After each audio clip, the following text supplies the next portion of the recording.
Welcome back to Victory Vibe. If you're struggling to set your fantasy football lineups for Week 2, you're in the right place.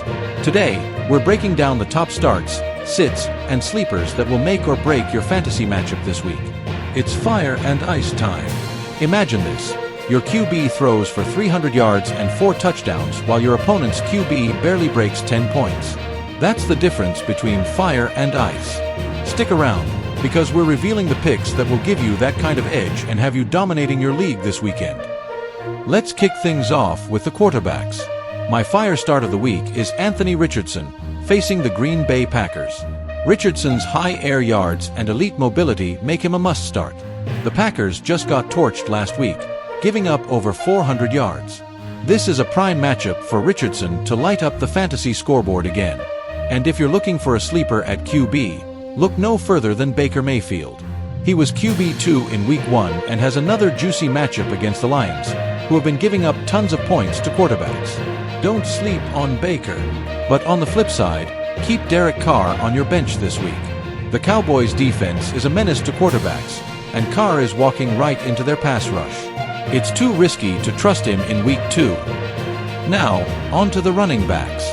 The fire start of the week has to be Kyren Williams against the Cardinals. Williams dominated in Week 1 with a whopping 91% of the Rams' offensive snaps. And guess what? He destroyed Arizona last season. Expect another huge game from him. He's my overall RB1 this week. And for those in deeper leagues, don't overlook J.K. Dobbins. He's back and looked great in his debut with the Chargers. Facing a soft Panthers run defense, he could easily exceed expectations. But stay far away from Zamir White this week. The Raiders are likely to fall behind early against the Ravens, and White just isn't seeing the snaps he needs to be productive. Ice cold. Wide receivers. Amari Cooper is a fire start this week.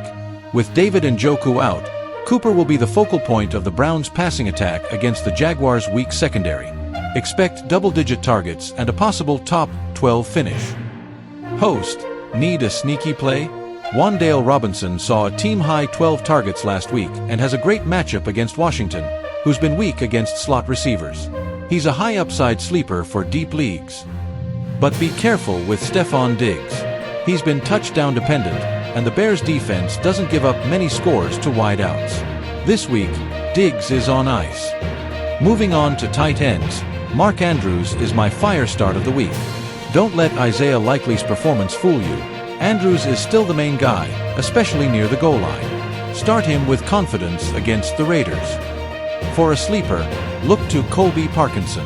He led all tight ends in snaps and routes run in Week 1, and with Puka Nacua sidelined, Parkinson could see even more targets. But Pat Freiermuth, he's been consistently underwhelming and has a low ceiling this week against Denver. Better options are out there. Last but not least, defenses. The Jets, 49ers, Steelers, and Chargers are all in favorable matchups this week. Lock them in if you have them. Meanwhile, steer clear of defenses like the Bears, Patriots, Eagles, and Saints. They're facing tough matchups or have been underperforming. That's it for this week's Fire and Ice Fantasy Guide. If you found this helpful, smash that like button, subscribe to Victory Vibe, and hit the bell so you never miss our latest content. Drop your Week 2 start/sit questions in the comments, and I'll be sure to answer a few before kickoff. Until next time, keep the vibe strong and good luck in Week 2.